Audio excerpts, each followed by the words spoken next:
वालिदा, बोल सांचे दरबार की जय। आप सभी को जय माता दी। आज नवरात्रे के पहला दिन यानी माता शैलपुत्री की कथा को आइए हम सब श्रवण करते हैं। आज के दिन माता को किस वस्तु का भोग लगाएं, कौन सा फल समर्पित करें, कौन सा पुष्प समर्पित करें, इन सभी बातों को भी जानेंगे। उसके पहले आइए कथा को श्रवण करते हैं। वंदे वांछित लाभायं चंद्रार्धाकृत शेखरां, वृषारूढ़ां शूलधरां शैलपुत्रीं यशस्विनीं। माँ दुर्गा अपने पहले स्वरूप में शैलपुत्री के नाम से जानी जाती हैं। पर्वतराज हिमालय के वहाँ पुत्री के रूप में उत्पन्न होने के कारण इनका यह शैलपुत्री नाम पड़ा था। वृषभ स्थिता इन माता जी के दाहिने हाथ में त्रिशूल और बाएं हाथ में कमल पुष्प सुशोभित है। यही नव दुर्गाओं में प्रथम दुर्गा हैं। अपने पूर्व जन्म में ये प्रजापति दक्ष की कन्या के रूप में उत्पन्न हुई थी। तब इनका नाम सती था।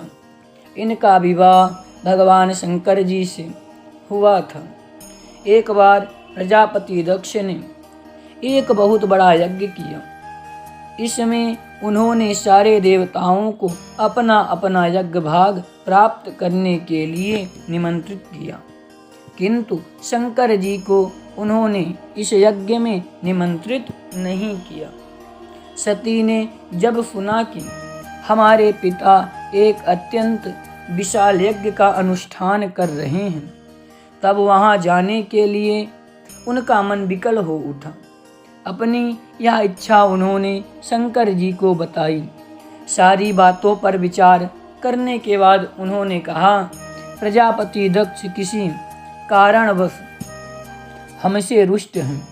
अपने यज्ञ में उन्होंने सारे देवताओं को निमंत्रित किया है। उनके यज्ञ भाग भी उन्हें समर्पित किए हैं, किंतु हमें जानबूझकर नहीं बुलाया है, कोई सूचना तक नहीं भेजी है। ऐसी स्थिति में तुम्हारा वहां जाना किसी प्रकार भी श्रेयस्कर नहीं होगा। शंकर जी के इस उपदेश से सती का प्रबोध नहीं हुआ। पिता का यज्ञ देखने वहां जाकर माता और बहनों से मिलने की उनकी व्याग्रता किसी प्रकार भी कम ना हो सकी। उनका प्रबल आग्रह देखकर भगवान शंकर जी ने उन्हें वहां जाने की अनुमति दे दी। सती ने पिता के घर पहुंचकर देखा कि कोई भी उनसे आदर और प्रेम के साथ बातचीत नहीं कर रहा है। सारे लोग मुंह फेरे हुए हैं। केवल उनकी माता ने स्नेह से उन्हें गले लगाया। बहनों की बातों में व्यंग और उपहास के भाव भरे हुए थे। परिजनों के इस व्यवहार से उनके मन को बहुत कलेश हुआ। उन्होंने यह भी देखा कि वहाँ चतुर्दिक भगवान शंकर जी के प्रति तिरस्कार का भाव भरा हुआ है। दक्ष ने उनके प्रति कुछ अपमानजनक वचन भी कहे। यह सब देखकर सती का हृदय क्षोभ, ग्लानि और क्रोध से संतप्त हो उठा। उन्होंने सोचा, भगवान शंकर जी की बात ना मान, यहाँ आकर मैंने बहुत बड़ी गलती कर दी है। वह अपने पति भगवान शंकर के इस अपमान को सह न सकी। उन्होंने अपने उस स्वरूप को तत्क्षण वहीं योग अग्नि द्वारा जलाकर भस्म कर दिया। वज्रपातक के समान इस दारुण दुख घटना को सुनकर शंकर जी ने क्रुद्ध हो अपने गणों को भेजकर दक्ष के उस यज्ञ का पूर्णतः विध्वंस करा दिया। सती ने योग अग्नि द्वारा अपने शरीर को भस्म कर अगले जन्म में शैलराज हिमालय की पुत्री के रूप में जन्म लिया। इस बार वह शैलपुत्री नाम से विख्यात हैं। पार्वती, हेमावती भी उन्हीं के नाम हैं।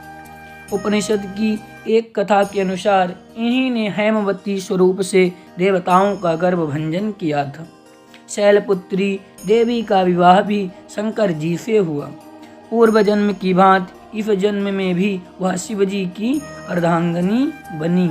नव दुर्गाओं में प्रथम शैलपुत्री दुर्गा का महत्व और शक्तियाँ अनंत हैं।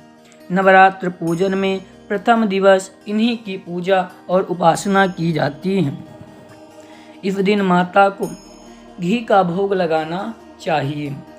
आज के दिन माता को अनार का फल चढ़ाएं। साथ में कंघी का भी दान करना चाहिए। कुमारी कन्याओं को भी कंघी देनी चाहिए और कमल पुष्प या लाल पुष्प माता को समर्पित करना चाहिए। इस प्रथम दिन की उपासना में योगी अपने मन को मूलाधार चक्र में स्थित करते हैं। यहीं से उनकी योग साधना का प्रारंभ होता है। इस प्रकार माता शैलपुत्री की कथा संपूर्ण हुई। बोलिए जयकारा शेरा वाली दा, बोल साचे दरबार की जय। जय माता दी।